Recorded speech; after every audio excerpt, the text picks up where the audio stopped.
नमस्कार, आप देख रहे हैं टास्क न्यूज छत्तीसगढ़। मैं हूं आशुतोष प्रसाद। मानव जीवन को प्रकृति से धरती, लकड़ी और पत्थर, ये तीन ऐसी चीजें हैं जिन्होंने मानव जीवन को आसान बनाया। पाषाण काल से लेकर अब तक पत्थरों का प्रयोग न केवल शिकार करने में या अन्य चीज़ों में मानव ने उपयोग किया, साथ ही साथ ज़रूरत से यही पत्थर अपनी शिल्प कला को लेकर साज सज्जा तक पहुंच गया। आपको यह भी बताएं कि जिन पत्थरों का उपयोग नक्काशी के लिए किया जाता है, फिर चाहे उसमें जिस भी प्रकार की नक्काशी उकेरनी हो, चित्र को उकेरना हो, वो पत्थर धरती के ऊपरी सतह से नहीं लिए जाते हैं, वो धरती की गहराई से निकाले जाते हैं, क्योंकि वो मजबूत होते हैं और कारीगर के जो औजार होते हैं उन्हें झेल पाते हैं, और कारीगर की सोच जो होती है उसे उकेरने में वो पूरा साथ दे पाते हैं। कई जगह ये भी देखा गया है कि कई ऐसे पहाड़ होते हैं जहां मौजूद पत्थर भी नक्काशी के लिए उपयुक्त होते हैं। आज के इस कार्यक्रम में हम आपको ऐसे ही कुछ कारीगर से मिलवाने वाले हैं और उनकी नक्काशी को दिखाने वाले हैं कि उन्होंने कितने बेहतरीन ढंग से, कितनी बारीकी से पत्थरों पर नक्काशी को उकेरा है। जी हाँ, हमें कहीं दूर जाने की ज़रूरत नहीं है। हम बात करेंगे अपने बस्तर अंचल की। जी हाँ, बस्तर अंचल के नारायणपुर में इन दिनों कारीगर कुछ पत्थरों पर बेहतरीन नक्काशी कर रहे हैं। पत्थरों में उकेरी गई नक्काशियां आपको बस्तर के हजारों वर्ष पुराने मंदिरों में भी देखने को मिल जाएगी। फिर चाहे वो मामा भाचा मंदिर हो, चंद्रादित्येश्वर मंदिर हो, नारायणपाल का मंदिर हो या बारसूर में स्थित गणेश जी की विशाल प्रतिमा हो। सोचिए, हजारों सालों से पत्थरों पर ये नक्काशियाँ की जा रही हैं और वास्तुकला का कितना बेहतरीन उदाहरण इन मंदिरों में हमें देखने को मिलता है। तो चलिए हम आपको सीधे लिए चलते हैं नारायणपुर और आपको दिखाते हैं कि वहाँ किस तरह से पत्थरों पर नक्काशियाँ की जा रही हैं।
हम लोग का एजुकेशन इंदिरा कला संगीत विश्वविद्यालय खैरागढ़ से हुआ है।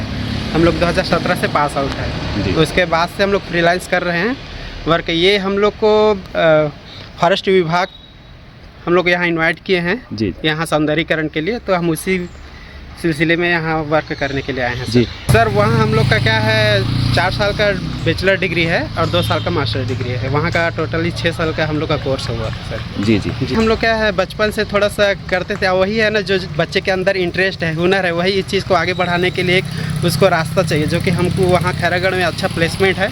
वहाँ बच्चे को और उस चीज़ के बारे में बारीकी से जानकारी दिया जाता है, इसका स्टडी किया जाता है बेसिकली से। जी, तो थोड़ा सा प्रोसेस बता दें। जैसे पत्थर आता है आपके पास, तो किस तरह से प्रोसेस के बाद ये सुंदर रूप आप दे पाते हैं? सर हम लोग क्या है, पत्थर जैसे आता है, पत्थर को देख के हम उसका आउटलाइन देखते हैं और हम उसमें लगाते हैं कि इसमें क्या बनाना है। ये तो दो प्रकार के होते हैं, एक तो पत्थर को देख के बनाते हैं, या तो हम जो मैकेट बनाएंगे उसको देख के पत्थर ढूंढते हैं, ऐसा है। तो जो पत्थर दिखेगा हम इतना प्रयास करते हैं कि कम कार्विंग में ज़्यादा से ज़्यादा वर्क निकल जाए। जी जी जी सर, इसी को लेके हम ये एक चेंदरू का काम कर रहे हैं सर, जिसमें टाइगर के साथ चेंदरू जी का खेलता हुआ है बचपन का स्कल्पचर हम उसमें करने की कोशिश कर रहे हैं इस स्टोन के माध्यम से। जी जी जी। तो इसके बाद इसमें कलर भी करेंगे? नहीं कि सर, कलर करेंगे तो पत्थर का नेचुरल जो है वो क्वालिटी ख़त्म हो जाएगा सर, इसलिए इसमें मात्र हम लोग बफिंग फाइनल वो करेंगे, फिनिशिंग और कलर उसके ऊपर नहीं करेंगे जी। सर जी, अभी मैं ये देख रहा हूँ कि ये जो आपने स्नैक बनाया हुआ है सांप, इसमें बहुत बेहतरीन फिनिशिंग हुई है। जी। तो ऐसा लग रहा है कि आइए ना थोड़ा करीब आइए, ऐसा लग रहा है कि ये कहीं से अलग से ला करके इसमें चिपकाया गया है या इसमें स्थापित किया गया है।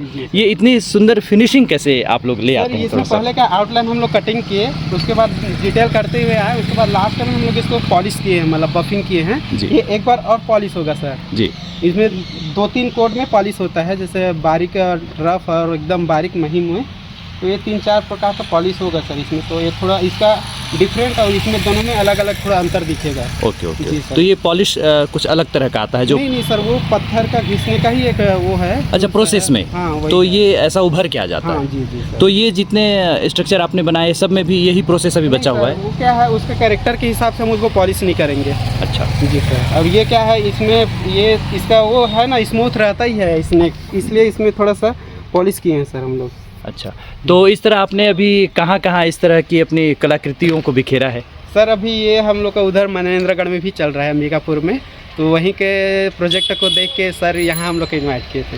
अच्छा जी। और हमारा ये काम पैतृक है, हमने कोई डिग्री वुग्री नहीं की है। अच्छा। हमारे दादाजी ने, पिताजी ने ये काम किया है, तो वैसे ही हम करते आ रहे हैं, मतलब पीढ़ी दर पीढ़ी चल रही है। हाँ। तो आपने राजस्थान में भी काफ़ी काम किया है, राजस्थान में भी। हाँ, ऐसा ही काम होता है राजस्थान में। क्या सर, फॉरेस्ट विभाग है, तो हम लोग जीव जंतु को लेके ही ज़्यादा वर्क कर रहे हैं सर यहाँ पे। ओके ओके ओके, ठीक। सर बहुत बहुत शुक्रिया आप लोगों का, और पूरे प्रदेशवासियों की तरफ से आपको शुभकामनाएं। ऐसे काम करते रहें और देश का नाम ऐसे ही रोशन करते रहें। टास्क न्यूज़ छत्तीसगढ़ पर दिखाई गई ये खबर आपको कैसी लगी? कमेंट कर हमें ज़रूर बताइएगा। यदि आपने टास्क न्यूज़ छत्तीसगढ़ को अब तक सब्सक्राइब नहीं किया है तो ज़रूर कर दें। और फिलहाल आशुतोष प्रसाद को दीजिए इजाज़त। अगली खबर के साथ मैं फिर आपसे मिलूंगा। नमस्कार।